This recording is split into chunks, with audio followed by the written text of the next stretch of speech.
ప్రభుత్వ పాఠశాలల్లో 10th class highest marks తెచ్చుకున్నటువంటి వాళ్ళకి ఒక చక్కటి ప్రశంసాత్మకమైనటువంటి పని చేస్తున్నారు నారా లోకేష్.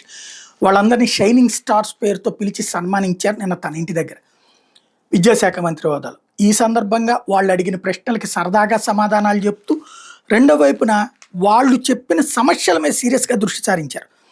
అందులో శ్రీకాకుళానికి చెందినటువంటి రౌతు హారిక విద్యాభ్యాసమే కాకుండా గ్రంథాలయం ప్రాక్టికల్ అభ్యాసానికి సమయం కేటాయించాలని అడిగారట. తమ గ్రామంలో రోడ్లు సరిగ్గా లేదని, టీచర్లు విద్యార్థులు స్కూల్కి వెళ్ళాలంటే ఇబ్బందిగా ఉందని పల్నాడు జిల్లా ఒప్పిచెర్లకు చెందిన పావని మంత్రి దృష్టికి తీసుకొచ్చారు. రోడ్డు వేయించే బాధ్యత తీసుకుంటానని మంత్రి హామీ ఇచ్చారు.